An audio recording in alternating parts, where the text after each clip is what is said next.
Previously on Barnyard Bike. Build a chopper, they said. It'll be fun, they said. No one told you how much fun it is when you're on the side of the road and you watch the charity ride you're supposed to be on, raising money for children, rides by and leaves you. Because that's where I am. Stuck on the side of the road. Hit about 80 miles an hour and the whole back end of this motorcycle just started shifting and wiggling and going crazy on me. And I don't dare go any further. All right, help is on the way. Found somebody to come help me, thankfully.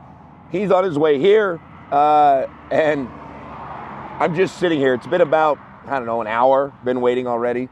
Getting hot in the sun. Of course, I wore a flannel, so mistake there. And I'm still just staring at this rear axle, trying to figure out what it is, why that tire would move so much. I know the tire's balanced. I know the wheel is true and correct, but for some reason, I just don't know what is allowing this to move so much. And I'm not qualified to identify this or troubleshoot this. So here I wait, scratching my brain, wondering what I did wrong, hoping it wasn't me, hoping it's just natural occurrence, something failed, and not my screw up. But if it is my screw up, I'm gonna learn from it. And if it is my screw up, I didn't go down because of my screw up. So we're just looking silver lining here, trying to keep myself motivated and happy that I still am at the Sturgis Motorcycle Rally on my custom bike I built. Oh, there. All right, the bike's in the trailer. My hero arrived. But I'll tell you right now, when you come to the motorcycle rally, it means it's time to ride. That motorcycle's been in the trailer too long. 5 minutes, it's too long. It's time to get riding. I'm headed up the mountain now with my hero and his truck and trailer, and we're gonna get this bike back fixed because I gotta put some miles on my bike. My name's Lionel Gammon. I live in northern Utah, and I have a story to tell you.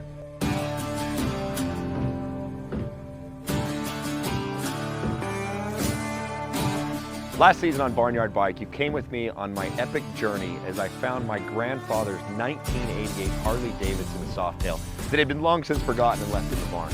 Put it back together. We stripped it all the way down and worked with the industry's greatest builders and manufacturers to put this bike back. Well, I'm glutton for punishment, and I'm doing it again. This time I have found a motorcycle that was built by a world-renowned builder. Now we're taking his bike that was once lost and forgotten, and we're gonna put it back on the road.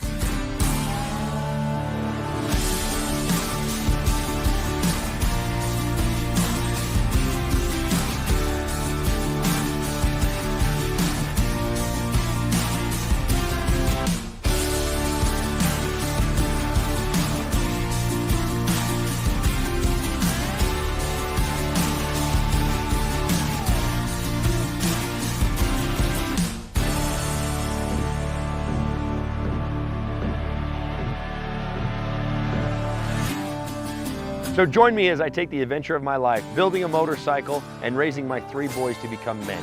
This is season 2 of Barnyard Bike.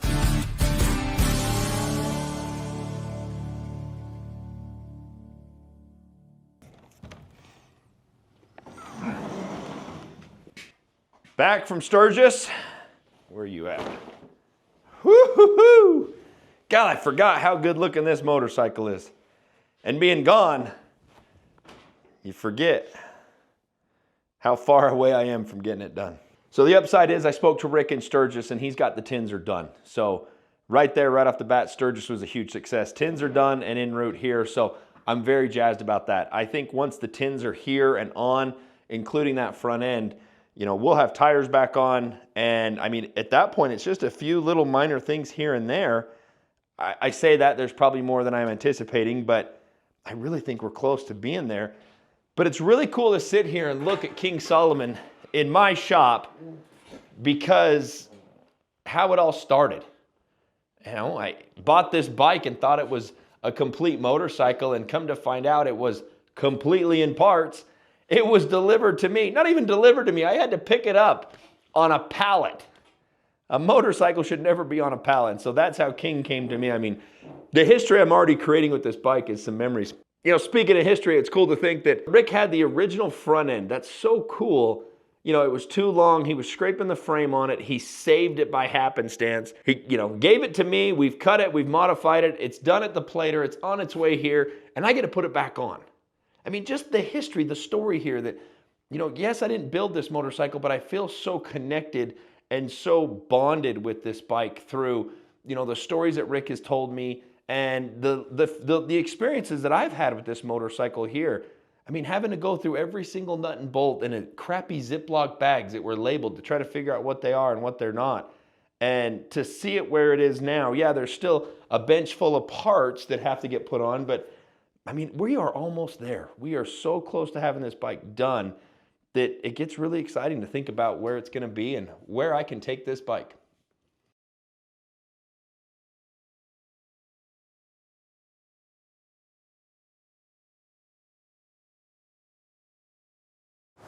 What if the motorcycle accident wasn't my fault? Call Law Tigers. What if I can't get this jacket to close for some strange reason? Don't call Law Tigers. What if they rear-ended me and now I'm injured? Definitely call Law Tigers. The suit fit me perfect. That was decades ago. Don't call Law Tigers. Oh, great! Injured in a motorcycle accident? Call Law Tigers before you call your insurance company. Law Tigers, America's motorcycle lawyers.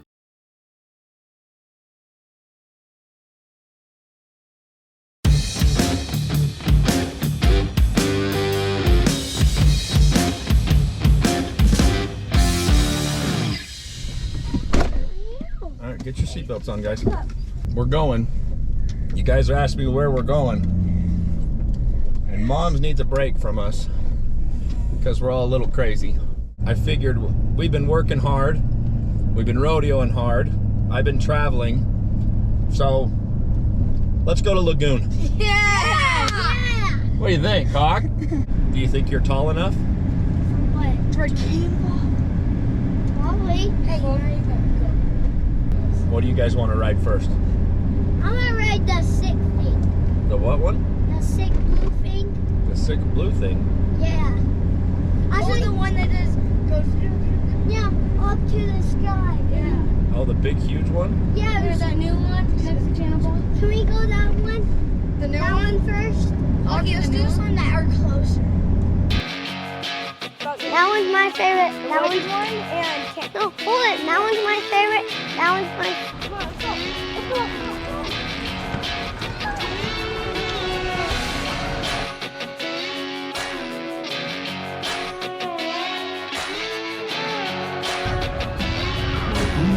Yeah, I'm tall enough. You're tall enough? Such a great trip, just doing it with your boys, having a good time with them, and to see Hockey, you know, so excited that he's now tall enough to ride, you know, as he called him, the big ride.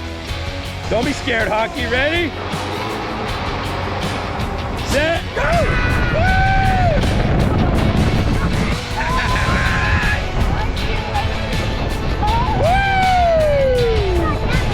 It's not that scary.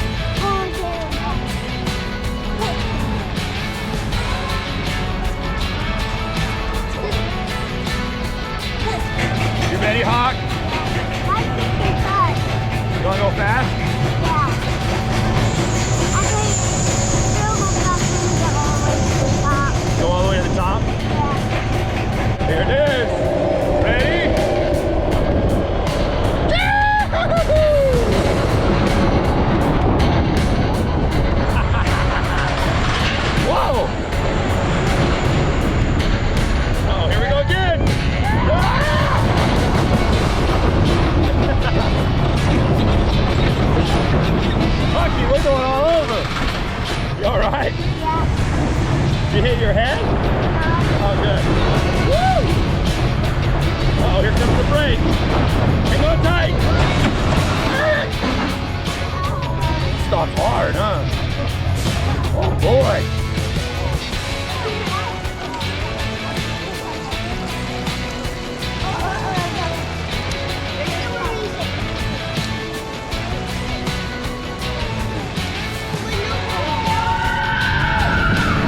You know, it's not easy. I work a lot of hours, not just on, you know, building the Barnyard bike, but, you know, my day-to-day job takes me around the country, and trying to run a ranch and keep that afloat with the boys rodeo, it's a good time just to decompress. So that's why we're here. We came out here to the local amusement park. It's a place that we don't come to often because of timing, of course, but, you know, it was well needed. The only thing standing between you and the open road is some garage time with the right parts and accessories to make your motorcycle roar. And that's why riders everywhere choose DennisKirk.com, the one stop you need to get your Harley back on the road. Our knowledgeable tech staff will help you navigate our more than 185,000 parts, apparel, and accessories that are ready to ship today, with free shipping on all orders over $89. So tune up your ride and get ready for the next adventure. Ride more, wait less. Dennis Kirk.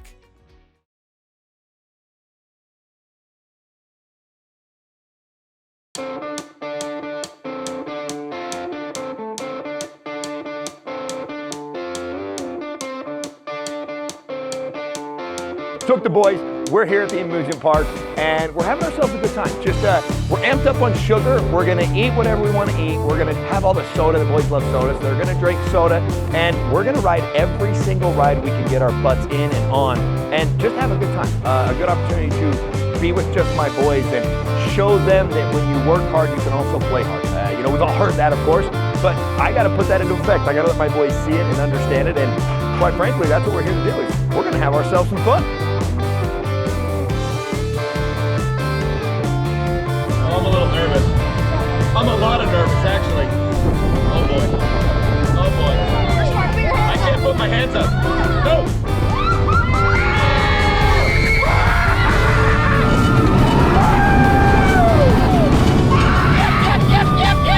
Yep.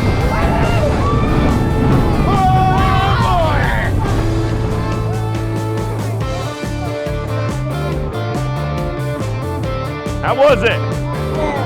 Rad, dude.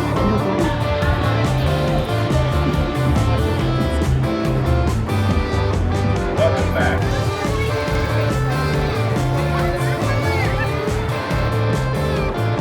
There is a reason why I am not on that ride.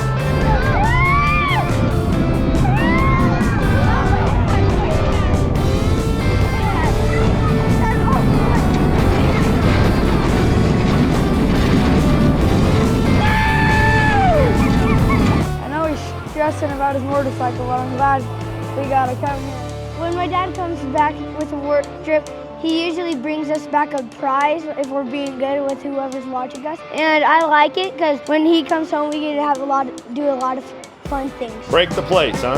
So let's see what you got, catcher.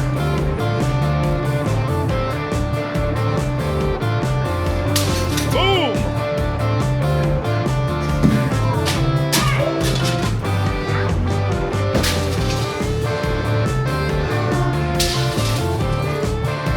Got two. What does that do for you? I won a green alien. So I wanted a pink alien for my girlfriend. There was nothing there. That boy. Uh-oh.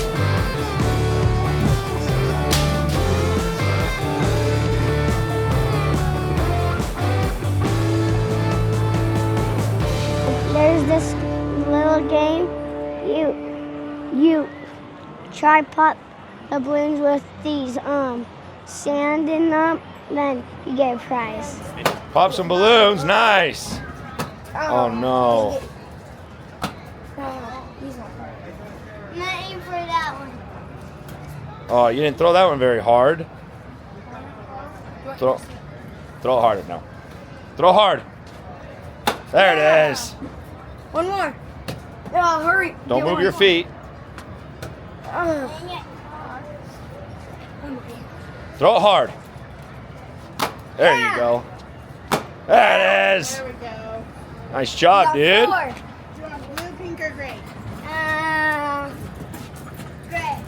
Gray. There you go, buddy. What do you say? Thank you. You're welcome. Have a good day. What is it? I got chicken.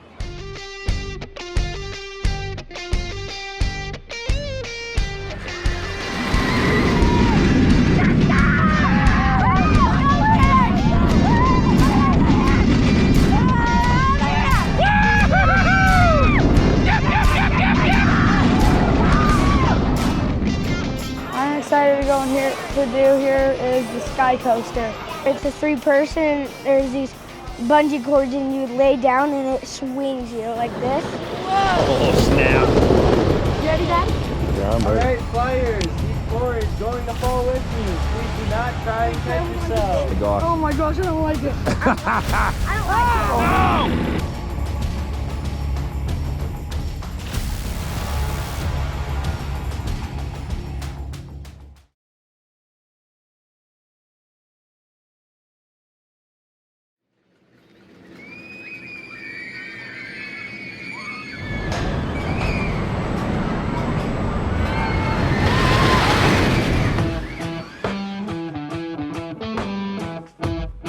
I always wanted to go on the sky coaster, and when we finally went, we were going down, and the GoPro was on my dad's wrist, and I flung my arms out and hit it and aced the GoPro to the beast.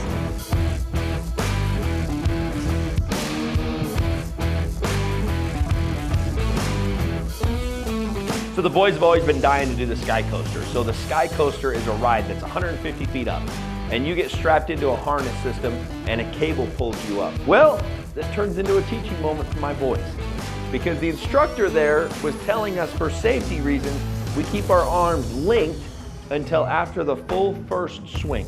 And after that, you can then open your arms up. All right, now he's gonna say goodbye to us. Okay, you guys are going to keep your arms linked all the way to the top of the tower and through your first free fall. But as soon as you pass this black line right here, you can spread your wings and fly.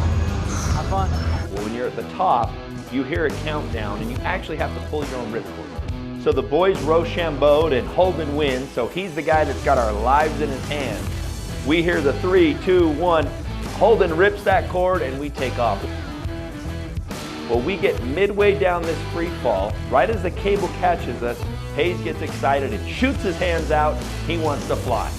Well, as he shoots his hand out, it hits the GoPro, rips it clean off of my wrist, and takes off flying. No! Now, I go into panic mode. Honestly, I can't even enjoy the swing anymore because I'm stressed out that we just hurt somebody.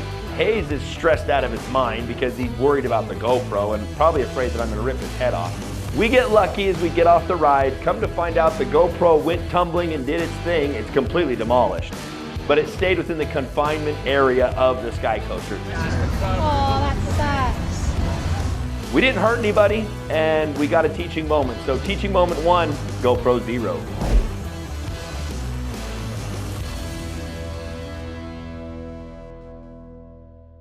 My absolute favorite part of Lagoon actually is this right here. They call it just the roller coaster. I've always called it the white roller coaster, but this roller coaster is actually 100 years old, all made out of wood. They've maintained the wood. Of course, they've replaced new pieces of wood, but it's a lot like a Barnyard bike actually, because it's been around for a long time. It's been rehashed, it's been fixed and corrected, and this is my favorite roller coaster. There's nothing more thrilling than riding a 100-year-old roller coaster, 100% still made out of wood. Come with me, we're going on the white roller coaster.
So we just got back from Lagoon. The boys are completely pooped. Kinsey was already asleep when we got home.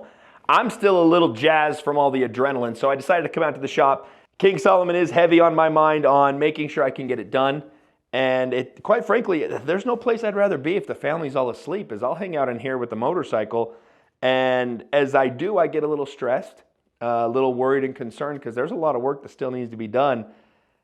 And there's a deadline coming up. So it's all fun and games, but we've also got to get back to work. So I have got an invitation to take King Solomon back to the High Seas Motorcycle Rally. So that's where Rick had King Solomon when he sold it on the boat.